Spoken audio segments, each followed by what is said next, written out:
Sunday in Britain used to have this strange quiet to it that you just don't get anymore. The streets were emptier, that's the first thing you'd notice. Not abandoned exactly, but definitely thinner. People stayed indoors mostly. The high street, normally busy with shoppers and delivery vans, would be hushed. You'd hear your own footsteps echoing off the shop fronts, all of them shuttered and dark. Even the roads seemed muted. Fewer cars meant you could actually hear birdsong in town centres, which was odd in itself. The whole day had this muffled quality, like someone had turned the volume knob down on normal life. It wasn't peaceful really, more eerie. Sunday felt separate, cut off from the rest of the week. It was the day everything stopped, whether you wanted it to or not. For most of the 20th century, Sunday arrived with shuttered storefronts and empty high streets. Blue laws, rooted in Sabbath observance, kept most shops closed entirely or restricted them to skeleton hours. In England before 1984, large stores stayed dark all day. In America, you could browse some shops for half an hour before they were legally allowed to let you buy anything. The restrictions varied by place and product, but the effect was consistent. Sunday was the day you could not shop. This shaped how people lived. You planned your week around it, stocking up on Saturday because nothing would be open when you needed it. The streets felt different, quieter, slower.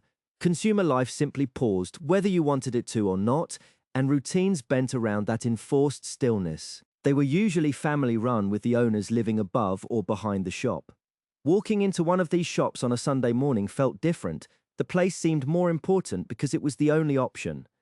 You'd see your neighbours there, grateful for the chance to grab fresh milk or the Sunday papers. The shopkeeper knew everyone by name, and there was often a queue. On any other day, this shop might seem ordinary, even cramped and dingy, but on Sunday it became essential. Sunday morning started with the clink of glass bottles on the doorstep long before anyone was properly awake.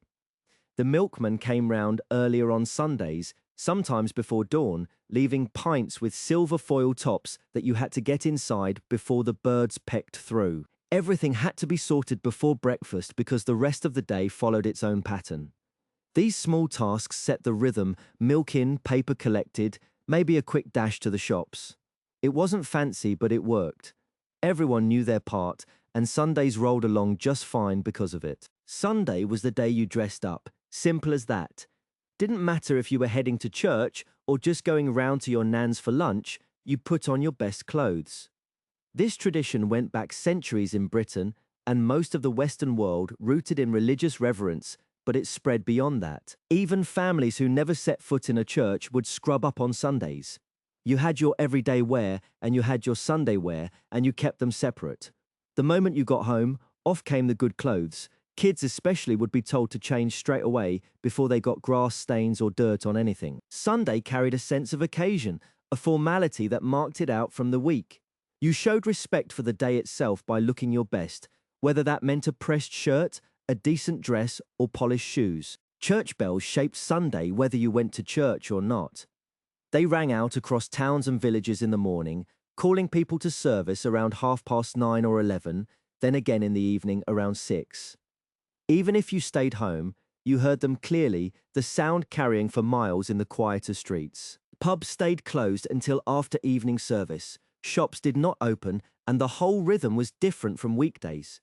You could walk through a town centre on Sunday noon and find it nearly empty compared to Saturday.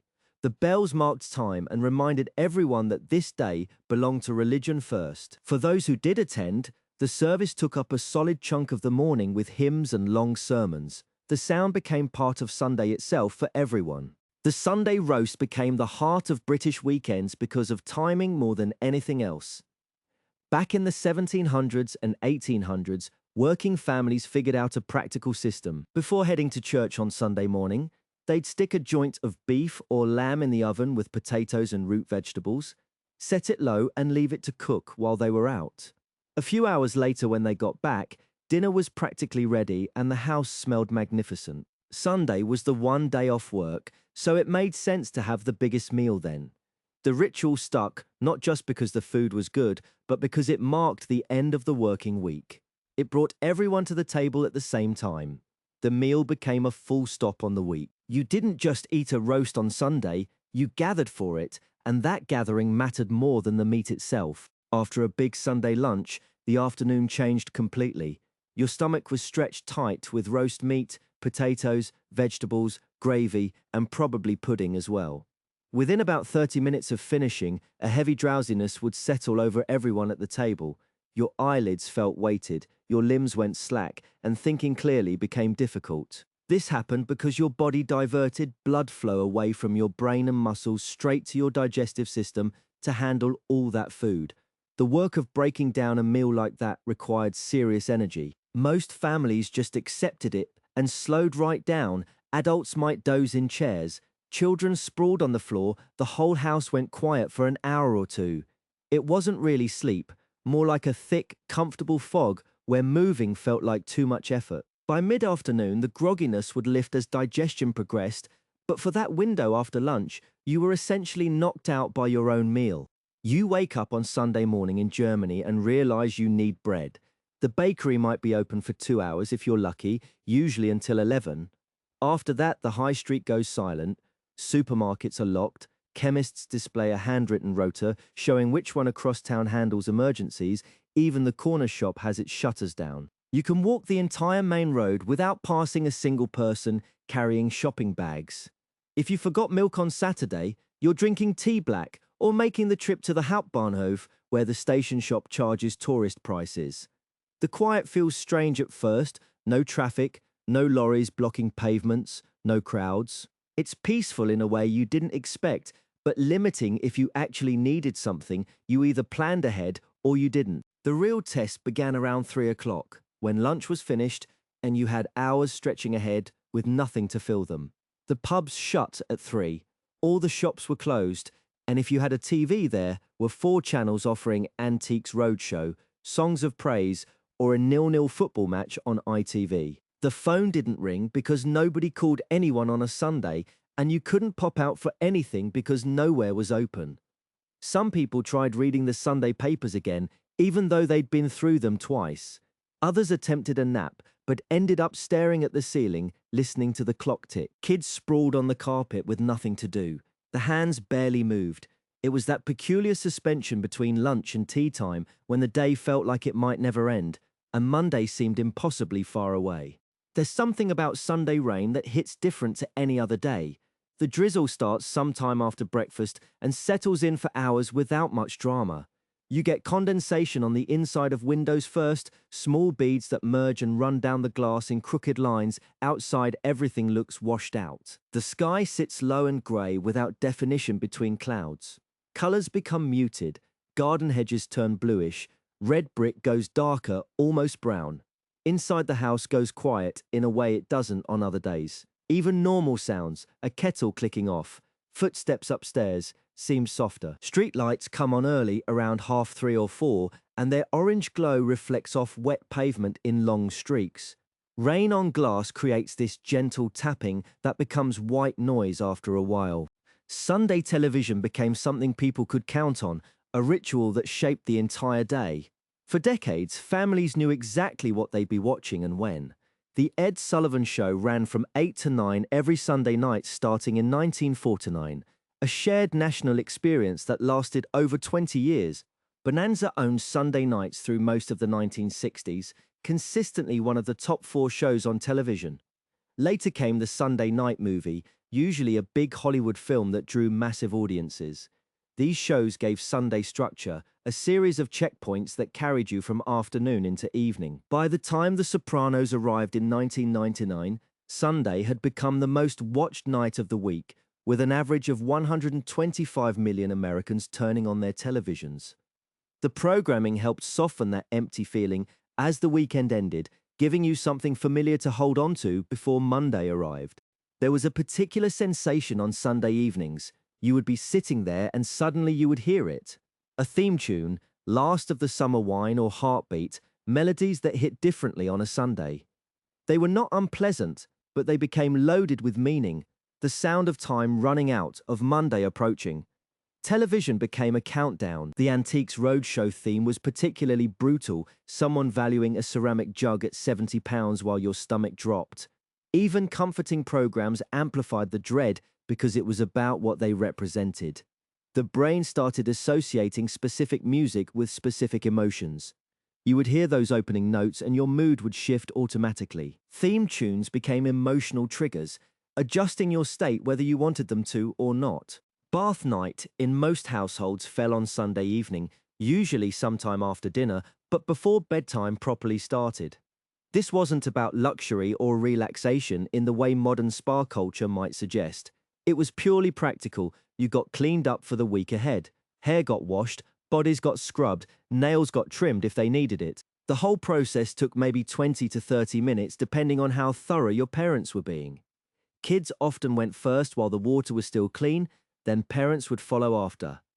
By Monday morning, everyone looked presentable again. School uniforms went on over freshly washed bodies.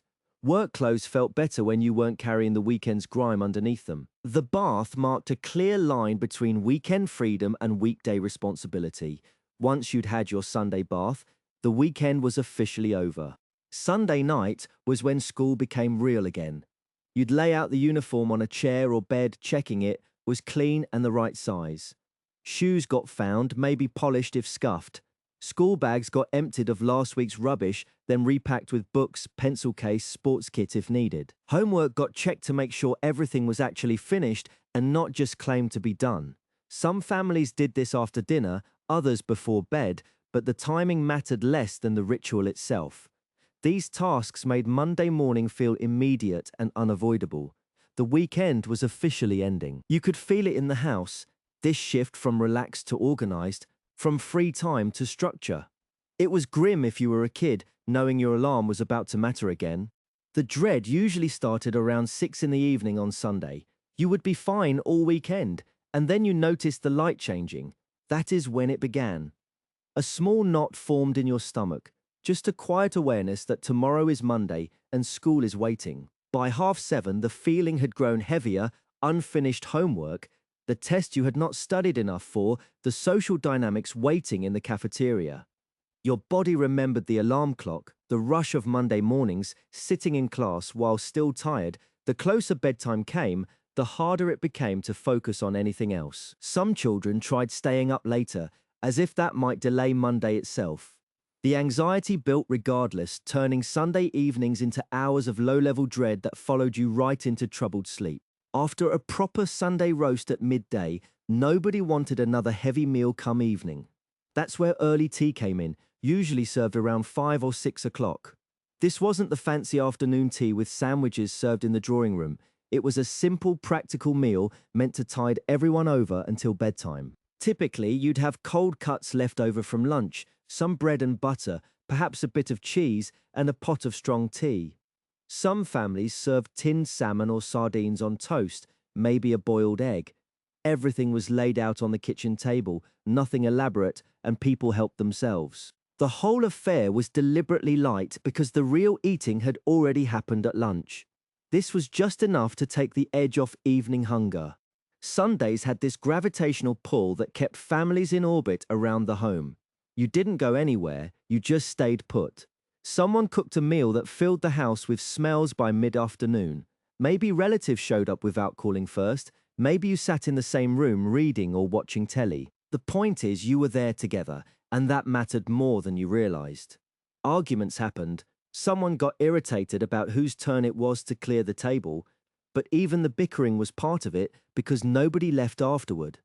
You couldn't storm off to work or disappear into your phone. You had nowhere else to be. That domestic orbit, however messy it seemed, built bonds that lasted because being in the same space creates connection in ways planned activities never quite manage. The thing about Sundays back then was that you couldn't really escape them. Everything was shut, shops, cinemas, most restaurants. If you wanted to distract yourself, you had limited options. The quiet could be lovely if you were in the right mood, but if you weren't, it felt almost suffocating. There was nowhere to go, nothing open to browse around, no easy way to fill time if the house felt too small or your own thoughts felt too loud. You were stuck with whatever was already in your home and whoever was already there with you. For some people, that Sunday stillness was peaceful. For others, it was a kind of gentle trap. The day stretched out with nowhere to run to, and if family dynamics were tense or you simply needed space, tough luck.